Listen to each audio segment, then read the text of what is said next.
నమస్కారం ఫ్రెండ్స్, నేను భాను మేకల. నేను రాధా మనోహర్ దాస్ డిచ్కీ బాబా గారి గురించి ఎంత మాట్లాడకూడదని చెప్పి అనుకుంటున్నా కూడా ప్రతిరోజు వాడే నన్ను గెలుకుతున్నాడు. డిచ్కీ బాబా గాడే గెలుకుతున్నాడు. రాధా మనోహర్ దాస్ గారి జ్ఞాన గులికలు, వాడి నోటిలో నుంచి జాలువారేటువంటి ఆనిముత్యాలు మీకు వినిపిస్తా.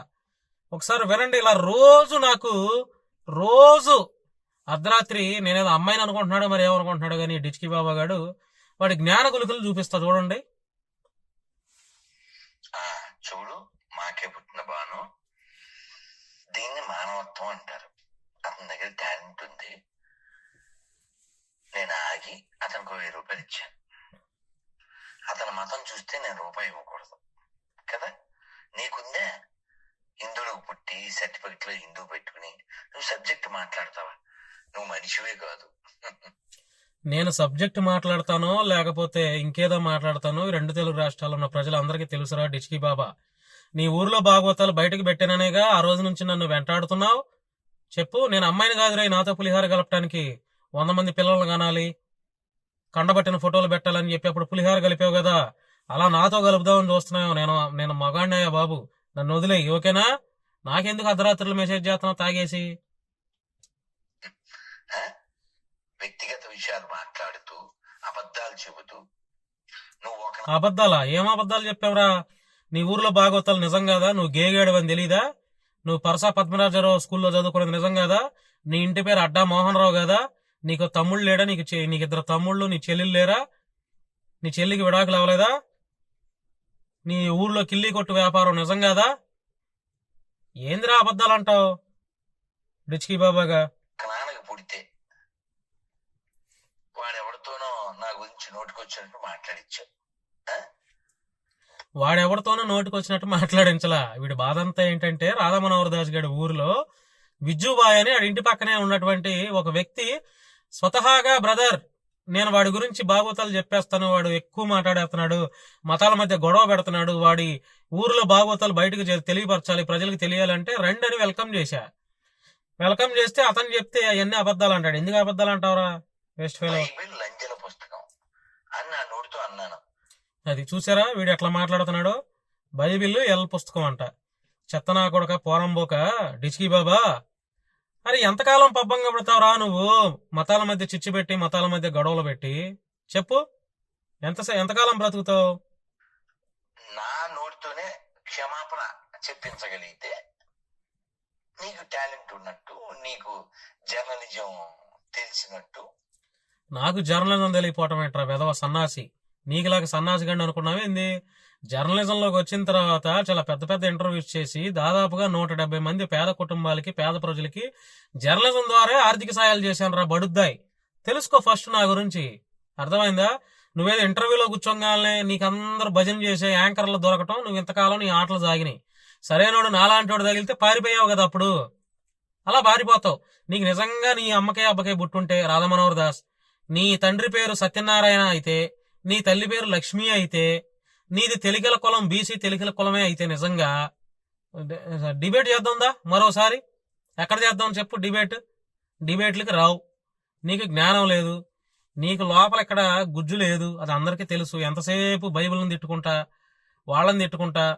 అరే ముస్లింలు ఎందుకు తిట్టావు నువ్వు? ఒక క్రిస్టియన్ల మీద ఎందుకు పడతావు? ముస్లింలు ఎందుకు తిట్టావు చెప్పురా. నీకు భయం ఉచ్చ. ముస్లింలు ఎక్కడికక్కడ కోసి పడి నూకేస్తారు కదా, అందుకని నీకు భయం. కాబట్టి క్రైస్తవులు అంటే ఏముందలే, వాళ్ళు ఏదో బైబిల్ చదువుకుంటా ఉంటారు, శాంతి సమాధానాలతో ఉంటారు, వాళ్ళని ఏదన్నా సరిపోతుందిలే అని నువ్వు మాట్లాడేస్తున్నావు, అంతే కదా? ఇంకా కొన్ని విషయాలు నువ్వు మర్చిపోయినట్టు కదా. అది మానేసి ఈయనకి ఎంతమంది అన్నలు అది ఇది నువ్వు ఏం వాగినా నాకు పూర్ణకుమ స్వాగతాలు ఆగం. ఎందుకంటే బైబిల్ లంజల బుక్ కాబట్టి, ఆల్రెడీ నేను నిరూపించాను కాబట్టి. నువ్వు నిజాయితీగా బతుకు, నీతిగా. నేను నిజాయితీగానే బతుకుతున్నాను రా, కష్టపడి నిజాయితీగానే పనిచేస్తున్నా. నీకులాగా మతాల మధ్య గొడవలు పెట్టి, మతాల మధ్య చిచ్చు పెట్టి, ఆ మతాన్ని బూతులు తిడతా, ఈ మతాన్ని బూతులు తిడతా నేను నా అన్నం తినట్లా. నేను కష్టపడి పని చేసుకుంటున్నాను, మీడియాలో చక్కగా సక్సెస్ఫుల్ గా రన్ అవుతున్నాను, భగవంతుడు చక్కగా నన్ను పోషిస్తున్నాడు. నీకులాగా మతాల మధ్య చిచ్చు పెట్టి, మతాల మధ్య గొడవలు పెట్టి నేను బతకట్లా. నీకు పని లేదు, పని పాట లేదు. ముందు నువ్వు పని చూసుకో. ఏ సెక్యూరిటీ గార్డో, లేదంటే వాచ్మెనో, లేదంటే ఇంకేదో హోటల్లో చెఫ్ గారు ఏదో ఒకటి పని చేసుకో. ఇక బతుకు, ఏ మతం అక్కర్లేదు. నేను చెప్పగలను, ఒక్క క్రిస్టియన్తో ముస్లింతో నువ్వు చెప్పించు, దేవుని ఏ పేరుతో అయినా పిలవచ్చు అని చెప్పించు. ఏం పుట్టుకాయ అనేది? నీదేం పుట్టుకురా, నాది బ్రహ్మాండమైన పుట్టుక. నేను ప్రజలకి సమాజం బాగుండాలని కోరుకునే వ్యక్తి పుట్టుక నాది. అర్థమైందా? పేద ప్రజలను ఎక్కడన్నా పేదవాళ్ళు హెల్ప్ అడిగితే చేసే గుణం కలిగినటువంటి పుట్టుక నాది. నీదేం పుట్టుక? నీ ఊర్లోకి వెళ్ళలేవు, ఓకేనా?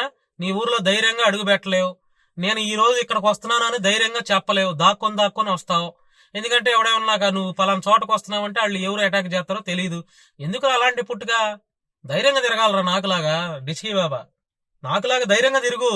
నేను చూడు, ఆంధ్ర తెలంగాణ రెండు చక్కగా నా కారు వేసుకొని తిరుగుతూ ఉంటా. నేను ఎక్కడికి వెళ్ళేది మొత్తం అందరికీ తెలుసు. అదిరా దమ్ము డిస్కీ బాబాగా. నేను చెప్తా, హిందుత్వం ప్రపంచానికి అవసరం, ఈ దేశానికి ఎడారి మతాలు ప్రమాదం. నిరూపిస్తా కూడా. సరే నిరూపించరా, రారా మరి డిబేట్ వెళ్దాం. డిబేట్ చేద్దాందా? నిరూపించు. డిబేట్లు అంటే రావు, నేను ఫోన్ చేస్తే ఎత్తావు. ఉచ్చబడిద్ది నీకు, అర్థమైందా? నీ పేరేంటో తెలుసా? నా ఫోన్ లో జర్నలిస్ట్ రూపంలో ఉన్న జంతువు. నీ పేరేంటో తెలుసా?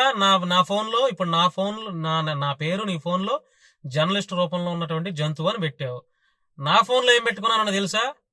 డిచ్కీ బాబాగాడు. వీడు సన్నాసి కాదు, సన్యాసి కాదు, సన్నాసి పోరంబోగు అని పెట్టుకున్నా నేను. నువ్వేనా ఇటు పెట్టుకునేది? మాకు ఫోనులు లేవా, మేము పెట్టుకోలేమా? జంతువుని కొడితే వస్తుంది, కానీ ఆ పేరు మార్చాలనుకుంటున్నా.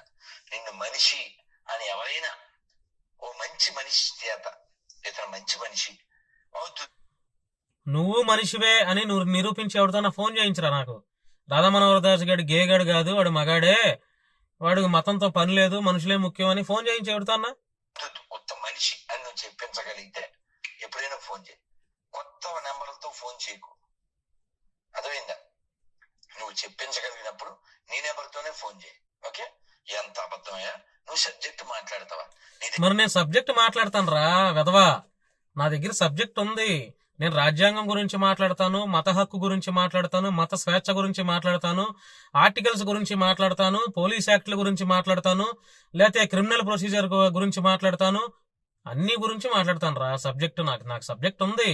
సబ్జెక్ట్ ఉంది కాబట్టి మాట్లాడుతున్నాను, అర్థమైందా? Waste fellow.